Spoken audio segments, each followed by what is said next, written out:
আপনারা থাম্বনেলে দেখেছেন হয়তো যে আমি লিখেছি যে শেখ হাসিনাই জিতেছে। আপনারা অনেকে হয়তো মনক্ষুণ্ণ হয়েছেন আমার উপরে, অনেকক্ষণ হয়তো বলছেন গুজববাজ, অনেকেই হয়তো বলছেন, গালিও দিচ্ছেন মনে মনে। আমি কিছুই মনে করছি না। তার কারণ কি জানেন? আমি আওয়ামী লীগের দালাল ভাই। আমি এত বড় দালাল যে আমি বাংলাদেশ, জাতির পিতা বঙ্গবন্ধু শেখ মুজিবুর রহমান, স্বাধীনতা, মুক্তিযুদ্ধ এবং শেখ হাসিনার বাইরে আমি আর কিছু বুঝি না। সুতরাং আওয়ামী লীগ ছাড়া বাংলাদেশে কোনো কিছু সম্ভব এটা আমি বিশ্বাস করি না। যেই নির্বাচন হয়েছে সেটা আমি যখন আপনাদেরকে বলেছি নির্বাচন হবে না, সেই নির্বাচন আজকে দেখেছেন আপনারা, নির্বাচনের অবস্থা দেখেছেন। এতদিন বলা হতো আমরা দিনের ভোট রাতে করি, ঠিক আছে ভাই, মাইনা নিলাম। ধরেন আজকের ভোট, আজকে দিনের যে ভোট, আমরা রাতে ভোট মারছি, ওকে, আমি মানিয়ে নিলাম, কোনো সমস্যা নেই। কিন্তু এই যে আজকে ওনারা যেই তথাকথিত নির্বাচনটা করেছেন, ওটা কি করেছেন ভাই? গত 1 মাস ধরে ওনারা কারচুপি তো করছেন। এই যে বিদেশি ভোট, অমুক ভোট, পোস্টাল ভোটের একটা কারচুপি করছেন। আর সাথে সাথে গতকাল আসরের নামাজ থেকে মাগরিবের নামাজ, লাইলাতুল মাগরিবের আগেই ওনারা ভোটকাস্টিং খতম করে দিয়েছেন। আজকে সারাদিনে বাংলাদেশের বিভিন্ন জায়গায়, আমি আপনাদেরকে দেখানোর কিছুই নেই, ফেসবুকে আপনারাই দেখেছেন বিভিন্ন জায়গায়, কোথাও আপনার 200-500 লোকের লাইন দেখেন নাই। এমনও কিছু ছবি আছে, এমনও কিছু ভিডিও আছে, মাইকিং করে ডাকছে যে বাইরে মানুষ নাই, ভোট কেন্দ্রে মানুষ নাই, আপনারা আসেন। হ্যাঁ, সেই ভিডিওটা যদি দেখতে চান আমি আপনাদেরকে এক্ষুনি সেই ভিডিওটা দিয়ে দিচ্ছি, সেটা দেখাতে পারবো। পুরুষ ভোটার কেন্দ্র ফাঁকা, এই সময় কাজে লাগান, সবাই চলে আসেন দ্রুত। তো এই যখন অবস্থা, তখন ওনারা কি করলেন? ওনারা বললেন যে নির্বাচনে, এখন পর্যন্ত আমার কাছে যতটুকু খবর, যে 48% ভোট কাস্টিং হয়েছে। এখন আপনাদের একটা কথা বলি, দিনের 11:30টায় প্রথম ঘোষণা দেওয়া হলো যে 16%, 14.9% ভোট কাস্টিং হয়েছে। 9 তো না, 14.96%, সরি হ্যাঁ, কারণ সারা রাত ঘুমাইনি, এখনো ঘুমাইনি। সুতরাং ওনারা বলে যে 14.96% ভোট কাস্টিং হয়েছে দিনের 11:30 পর্যন্ত। 12:30টার সময় হঠাৎ করে এসে বললেন কি 32%-এর উপরে ওনাদের ভোট কাস্টিং হয়েছে। ভাই, এই 17-18% ভোট 1 ঘন্টায়, যেখানে আপনার 7:30 থেকে 8:30, 9:30, 10:30, 11:30, 4 ঘন্টায় কাস্টিং হয় মাত্র 15%, ধরে নিলাম। এর পরবর্তী 1 ঘন্টাতে 17% কাস্টিং হয়। এটা কি বিশ্বাস করেন ভাই? এটা কি রকেট সায়েন্স? এই জিনিসটা বুঝতে কি আমাদের রকেট সায়েন্সের দরকার হয়? রকেট সায়েন্সের দরকার হয় না। এখন বিভিন্ন প্রার্থী, বিভিন্ন লোকজন যখন টিভির সামনে এসে বলছেন যে হ্যাঁ একটা বৃহৎ দল নাই, এটা বোঝা যাচ্ছে। আমি অনেকের সাথে কথা বলেছি, আমি এক জামাত আমিরকে ফোন দিয়া বললাম কি ভাইজান কেমন লাগছে, ভোট কেমন করলেন? প্রথমে খুব হ্যাঁ হ্যাঁ হ্যাঁ, পরে বললাম যে ভাই একটু ঠান্ডা হন প্লিজ, একটু একটা ইনফরমেশন দেন আমাকে। তো উনি আস্তে আস্তে বলে যে ভাই আপনি তো সবসময় খোঁচায় কথা কন, তাই না, বেশ তো কনফার্ম ভাই, এখন আপনি বলেন যে ভোট কত পার্সেন্ট পড়ছে।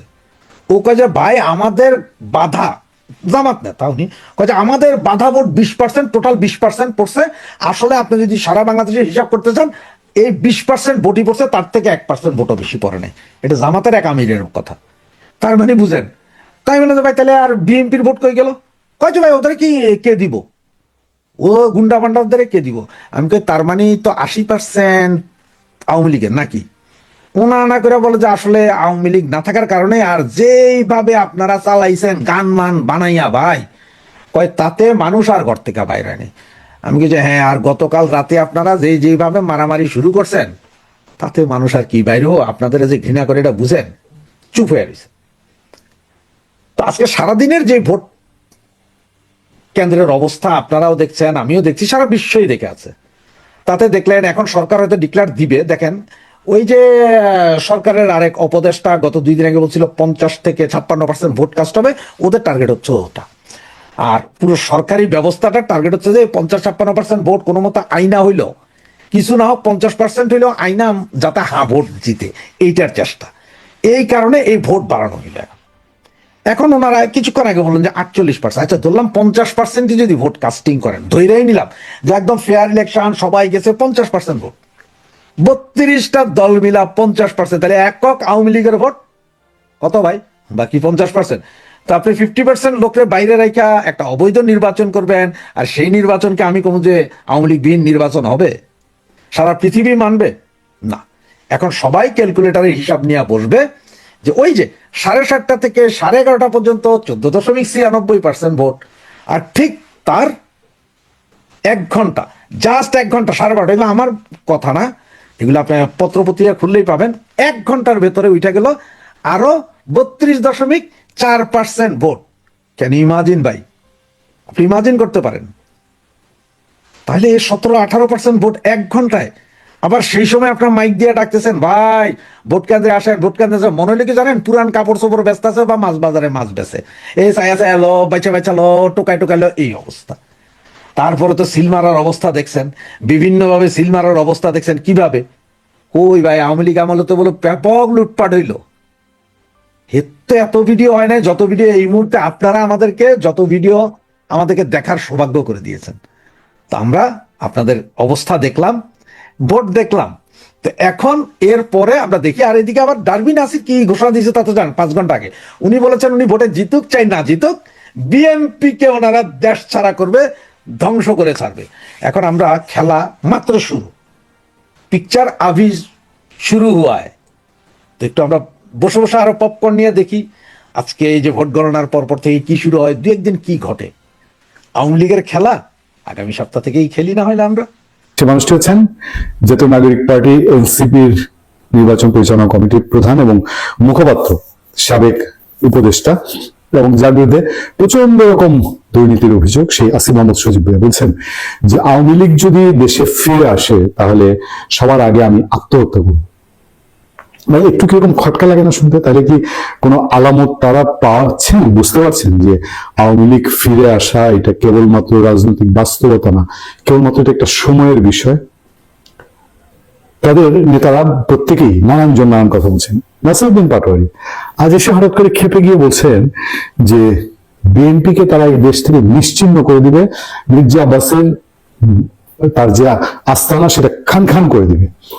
হঠাৎ করে আসিফ, নাসিরউদ্দিন পাটোয়ারিরা এত এই হইলে এই হইবে, এই হইলে এই করিব, এগুলো কেন শুরু করেছেন? তারা কি এইবার ভোটের মাঠে একটা বাস্তবতা ধরতে পেরেছে? ভোট বলা হচ্ছে অর্ধেকও না, বিকেল দুপুর 2টা পর্যন্ত 47% সামথিং ভোট পড়েছে বলা হয়েছে। বাংলাদেশের 2টা ঘটনা ঘটে গেছে। এক হলো আওয়ামী লীগকে বাংলাদেশের জনগণ প্রত্যাখ্যান করে ভোটের মাঠের বাইরে রাখেনি।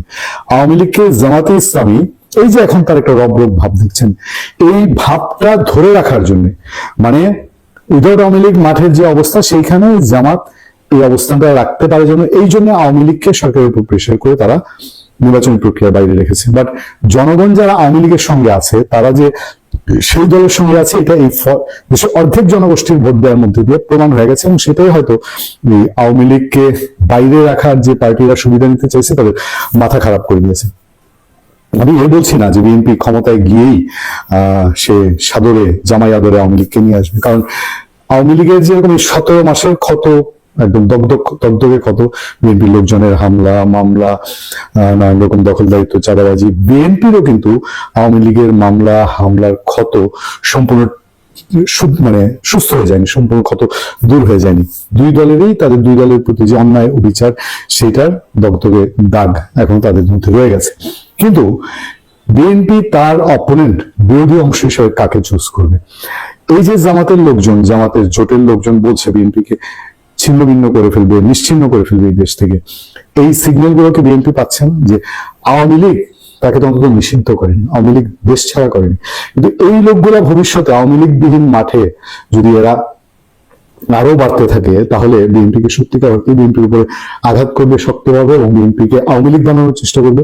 এর মধ্যে কিন্তু করেছে গত 1-1.5 বছরে। বিএনপি যদি সাংগঠনিক স্ট্রেংথটা না থাকতো, বিএনপি যদি ওই যে সাংগঠনিক কাঠামো, তার যে তৃণমূল শক্তিশালী, তৃণমূল বিস্তৃত জনগোষ্ঠীর সমর্থন, এটা না থাকলে এই 1-1.5 বছরে বিএনপিকে আওয়ামী লীগের জায়গায় নিয়ে যেত। এটা বেশ কয়েকটা চেষ্টা করেছে, বহু মিছিল মিটিং এর স্লোগান দিয়ে বলেছেও, পারেনি। জামাতে ইসলামী দুঃখিত জামাতে ইসলামী, সে আওয়ামী লীগ যতদিন মাঠে থাকবে না ততদিনই সে আস্তে আস্তে তাকে শক্তিশালী। এই নির্বাচনে আওয়ামী লীগ যদি থাকতো, জামাতকে হয় তৃতীয় চতুর্থ শক্তি হিসেবে ফাইট করতে হতো, অথবা জামাতকে বিএনপির সঙ্গে জোট করতে হতো। আমাকে একজন জিজ্ঞেস করেছে যে এই যে 47% ভোট এরা কারা, কারণ আওয়ামী লীগ দেয় নাই, কিন্তু 47% কারা। আমি বললাম বাংলাদেশে আওয়ামী লীগ এনটি আওয়ামী লীগ এই গ্রুপটা আছেই। এখন এই 47% যারা ভোট দিয়েছে তাদের মধ্যে বিএনপি জামাত প্রতিযোগিতা করছে। যদি আওয়ামী লীগ থাকতো তাহলে জামাতকে শেষ পর্যন্ত বিএনপির ঘাড়ে সওয়ার হইতে হতো। তখন আর 40-50টা 100 সিটের বার্গেনিং জামাত করতে পারতো না, তাকে সর্বোচ্চ 20টা সিটের বার্গেনিং করতে হতো। যাই হোক, এই নির্বাচন আমাদেরকে হয়তো চোখে আঙ্গুল দিয়ে দেখিয়ে দিয়েছে যে খুব দ্রুত সময়ের মধ্যে আওয়ামী লীগ, বিএনপি এই দলগুলোকে তাদের তৃণমূল রক্ষা করে, এবারও রক্ষার একটা আলামত আমাদের সামনে।